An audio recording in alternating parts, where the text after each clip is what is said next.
जय हिंद दोस्तों, मैं शिव प्रताप गढ़ी आज आप लोगों के समक्ष एक बहुत ही अहम मुद्दे को लेके आया हूं। तो आप लोग बोर्ड पे देख सकते हैं कि अरावली पर्वत बचाओ अभियान। हाँ दोस्तों, हमारी एक आवाज अरावली पर्वत के नाम।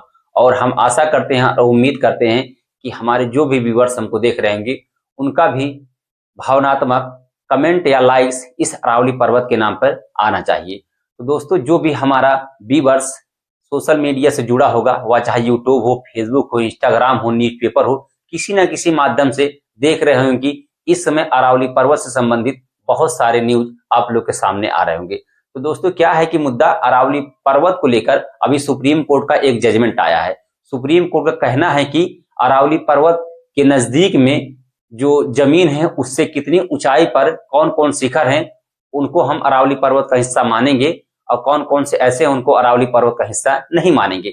इसी सब मुद्दे को लेकर पक्ष विपक्ष में बहुत सारे आवाजें आ रही हैं। बहुत सारे पर्यावरणविद हैं, बहुत हमारे सामाजिक कार्यकर्ता हैं, वे लोग इसके विरोध में आवाज उठा रहे हैं कि यदि आप ऐसा करेंगे तो वहां के नजदीक में जो ट्राइब हैं और वहां के नजदीक में जो लोग हैं उनकी मानवीय गतिविधियां बहुत प्रभावित होंगी। तो यह सब मुद्दा हम लोग देखेंगे दोस्तों, क्या है कैसा है।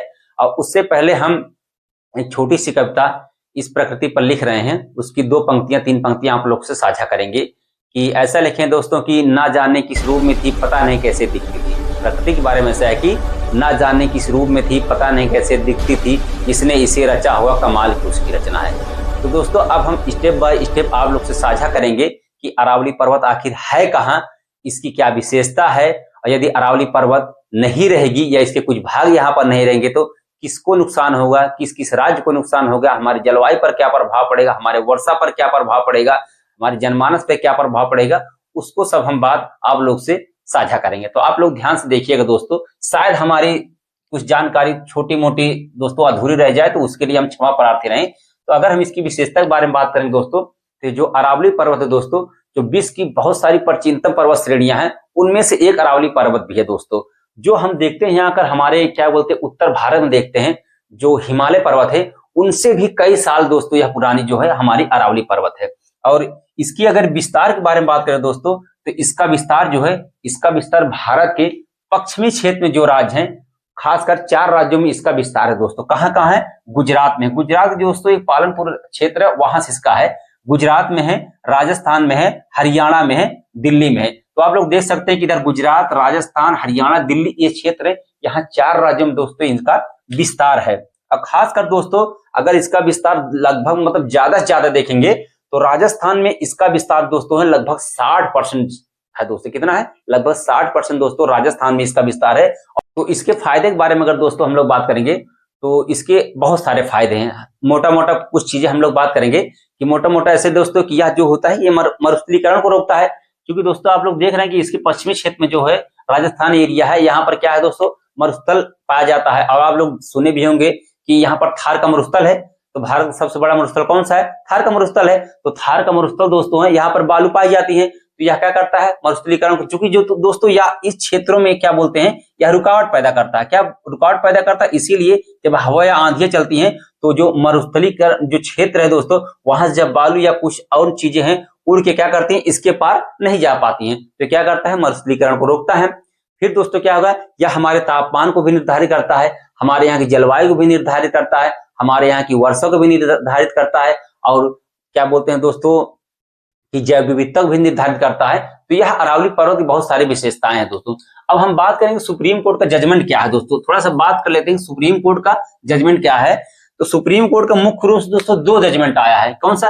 नंबर 1 जजमेंट क्या है दोस्तों, सुप्रीम कोर्ट का क्या कहना है, आप लोग ध्यान सुनिएगा। सुप्रीम कोर्ट क्या कहना है कि जो स्थानीय भूमियां है दोस्तों, क्या जो स्थानीय भूमियां इस क्षेत्र में, स्थानीय भूमियों से 100 मीटर की ऊंचाई पर, कितना दोस्तों, 100 मीटर की ऊंचाई पर, कितना, 100 मीटर की ऊंचाई पे जो पर्वत शिखर हैं, 100 मीटर की ऊंचाई पर जो पर्वत शिखर हैं उन्हीं को हम क्या बोलते हैं, अरावली पर्वत का हिस्सा मानेंगे। सुप्रीम कोर्ट का पहला जजमेंट ये है दोस्तों कि जो स्थानीय भूमियां है या स्थानीय जमीन है उनसे लेकर 100 मीटर की ऊंचाई पर, 100 मीटर की ऊंचाई पर जो पर्वत शिखर हैं उन्हीं को हम क्या बोलते हैं, अरावली पर्वत का हिस्सा मानेंगे, अन्यथा अरावली पर्वत का हिस्सा नहीं मानेंगे। एक ये है दोस्तों। और दूसरा क्या इनका कहना है दोस्तों, सुप्रीम कोर्ट का दूसरा एक क्या कहना है दोस्तों कि जो एक शिखर दोस्तों और दूसरी शिखर के बीच में कम से कम दोस्तों क्या होती है 500 मीटर। कितना दोस्तों?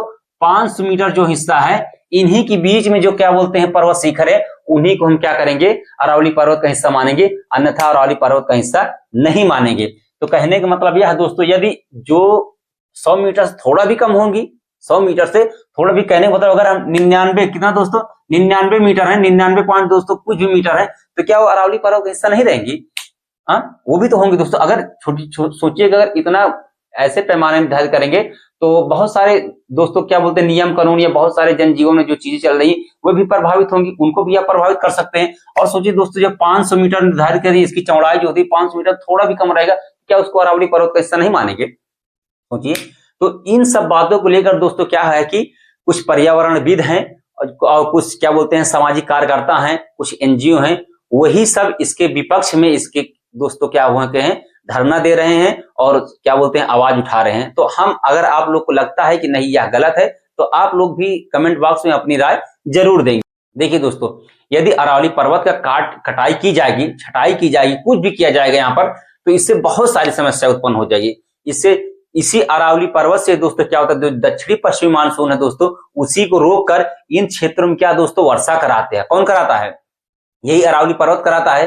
तो सोचिए कि इससे वर्षा प्रभावित होगी, तापमान प्रभावित होगा, यहाँ का इकोसिस्टम प्रभावित होगा, और मरुस्थलीकरण जो दोस्तों यह रोकता है, मरुस्थलीकरण के प्रभाव को, वो भी प्रभावित होगा। अगर दोस्तों अरावली पर्वत नहीं रहेगी तो मरुस्थलीकरण का विस्तार दोस्तों बहुत सारे वहां के नजदीक क्षेत्र में होता चला जाएगा। तो सोचिए, जब मरुस्थलीकरण का प्रभाव बहुत क्षेत्र में होता चला जाएगा तो वहां के नजदीकी जो जमीन है, भूमि है, उनको दोस्तों बंजर करते चला जाएगा, जो उनको अनुपजाई करते चला जाएगा। तो कितना दोस्तों मतलब समस्या उत्पन्न होगी। और दोस्तों सबसे बड़ी समस्या ये होगी कि यह जो हिमालय जो ग्लेशियर है दोस्तों, उसको भी पिघलाने में इसकी मदद मिल जाएगी दोस्तों। क्योंकि जो बालू होती है दोस्तों, आप ध्यान सुनिएगा, जो सूर्य की रोशनी होती है उसको बहुत ज्यादा दोस्तों क्या करता है, सोखता है। जब बालुएं जो होती है दोस्तों, यहाँ पर जो ग्लेशियर है उनके पास उड़ के जाएंगे तो वो सूर्य की रोशनी से दोस्तों ग्लेशियर भी क्या होगा, खूब गर्म होगा। जब ज्यादा गर्म होगा तो पिघलना शुरू कर देगा। जब पिघलना शुरू कर देगा दोस्तों, तो इन क्षेत्रों में जैसे यूपी हो गया, बिहार हो गया, इससे संबंधित जो क्षेत्र यहाँ पर दोस्तों बाढ़ आएगी।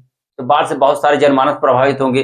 तो यही सब चीजें हैं दोस्तों की क्या बोलते हैं, इसके विपक्ष में लोग उतर रहे हैं। और हम भी चाहते हैं दोस्तों कि आप लोग जो हमारा भाई देख रहा है, अपनी राय इसके बारे में थोड़ा सोचे विचारे, इसके बारे में सर्च करें, क्या सही है क्या गलत है, इसके आधार पर अपना निर्णय ले। देखिए दोस्तों, क्या यह जो हमारी नेचर है, इतनी अच्छी हमको नेचर मिली है, इसको हम लोग संजो के रखना चाहेंगे कि इसको बिगाड़ना चाहेंगे? तो दोस्तों हम तो चाहेंगे इसके संजो के रखें, क्योंकि दोस्तों अगर संजोते हैं तो हमारा ही फायदा है, संजोते हैं तो हमारा ही फायदा है, हमारा नुकसान थोड़ी ना दोस्तों। क्योंकि यही है जो मरुस्थलीकरण को रोकता है, यही है जो वर्षा को दोस्तों कुछ हद तक निर्धारित करता है, यही है जो तापमान को निर्धारित करता है, यही है दोस्तों जो इन क्षेत्रों में इकोसिस्टम है उसको बना के रखता है। यहाँ पर जनजातियां हैं वहां पर निवास करती हैं, बहुत सारे जीव जंतु हैं दोस्तों, यहाँ फलने फूलने में उनकी सहायता करता है। तो यदि इसको हम काट छाट देंगे दोस्तों, देखिए अगर हमको विकास ही करना है, यदि गवर्नमेंट विकास के नाम पे ऐसा करना चाह रही है तो ये गलत है दोस्तों। अगर गवर्नमेंट विकास के नाम पर यह सब चीजें करना चाह रही है तो बिल्कुल गलत है दोस्तों। क्योंकि क्या, अगर विकास करना है तो बहुत सारे क्षेत्र हैं। यदि आप सरकार को लगता है कि भाई चलो हम विकास करना चाहेंगे, तो बहुत सारे इंडस्ट्रियल हैं दोस्तों, बहुत सारे बड़े बड़े ऐसे लोग हैं, व्यक्ति हैं हमारे यहाँ पर कि उनके पास बहुत एकड़ों में जमीन है। तो आपके पास पैसा है तो आप उनकी जमीन लीजिए ना, वहां पर विकास करिए, वहां पर फैक्ट्री लगाइए, वहां पर लोगों को बसाइए, ये सब तो आप कर सकते हैं। जरूरी है जो हमको नेचर ने, प्रकृति ने दिया है इतना अच्छा उपहार, उनको हम छेड़खानी करें? ऐसा करना दोस्तों तो हमको लगता है बहुत ही गुनाह है और ऐसा करना भी नहीं चाहिए। यह वीडियो बनाने का उद्देश्य दोस्तों यही था कि हम एक जागरूक नागरिक होने के नाते हमको जो उचित लग रहा है हमारी बात रखने को, तो हम अपनी बात रखने के लिए दोस्तों आए हैं। हो सकता है थोड़ा टूटी फूटी भाषा में रखे होंगे, लेकिन दोस्तों देखिए, यदि हमारे आसपास के लोग 2 लोग 4 लोग 5 लोग 10 लोग हमको देख रहे होंगे, तो वे लोग इस चीज से परिचित होंगे कि आखिरकार मुद्दा क्या है, क्या चल रहा है, क्या नहीं चल रहा है। तो दोस्तों यदि हमारी वीडियो आप लोग को अच्छी लगे तो हमारे चैनल से जुड़ने की कोशिश करें। धन्यवाद। जय हिंद, जय भारत।